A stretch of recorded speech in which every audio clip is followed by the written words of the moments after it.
Rain poured outside, drumming against the window like it wanted to break in. She sat on the edge of the bed, her phone clutched in trembling, gaunt hands. A single name flashed. Across the screen, his name.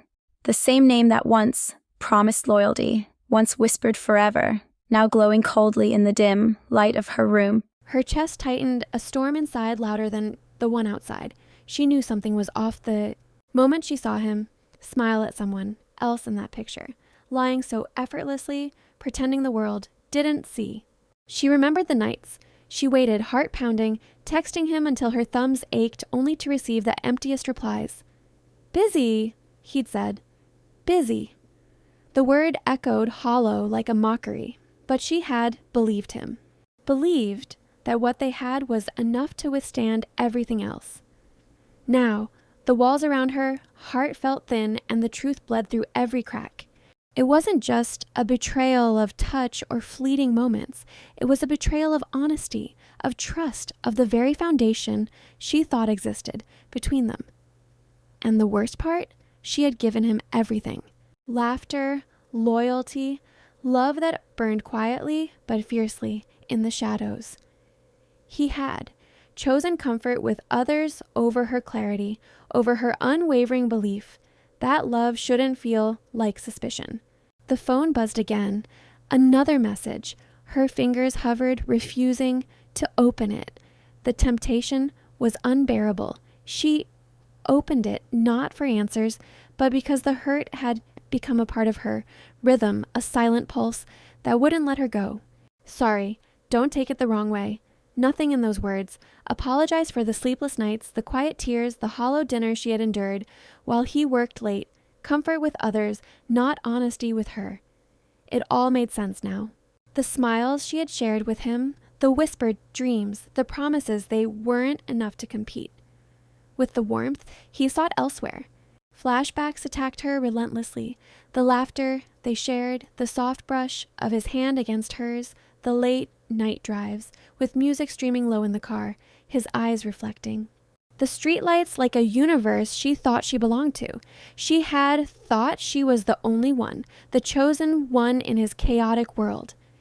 But the images of him with someone else were sharper, colder, and burned her like acid. The betrayal was silent, at first. Small things, lingering glances at messages she wasn't meant to see. Unexplained absences, subtle changes in tone. She had questioned herself, wondered if she was imagining it, doubting the reality her intuition had screamed at her for months. But tonight, the proof was undeniable. Proof wasn't just in the pictures, in the text, or the laughter. That wasn't hers. It was in the feeling of emptiness he left behind, the honesty he refused to give.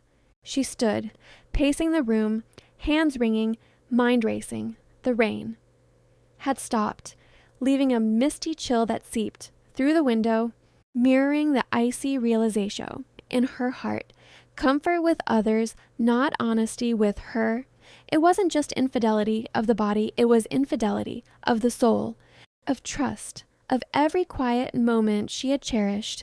Then, almost involuntarily, she picked up her voice dial recorder. It was time to speak, not to him, not to the world, just to herself. "I gave everything," she whispered. "Everything I had, and it wasn't enough. You chose comfort over me, and I have to choose me now."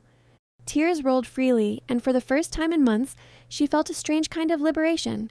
Anger and hurt still burned, but so did clarity. Her phone buzzed again, a notification she almost ignored, a video message. She hesitated, then played it. His face appeared, strained, apologetic, but hollow. I didn't mean to hurt you," he said, voice shaking, but the words couldn't erase the months of deception. The nights she had spent crying silently while he lay next to someone else, pretending. It didn't matter. She hit stop. She didn't need his apology, his excuses, or the reminders of what could have been. What mattered now was the path forward, the realization that love wasn't about compromise that crushed your soul. It was about honesty, trust, and respect. He had failed, but she hadn't. She had loved fiercely, purely, and now it was time to redirect that love to herself, to the life she deserved. And in that moment, standing alone in the dim light, she made a silent vow. No, more waiting for someone who chose comfort over honesty. She would rise, stronger, unapologetically herself. She would let go of the shadows he left behind, and finally step into the light she had ignored for far too long.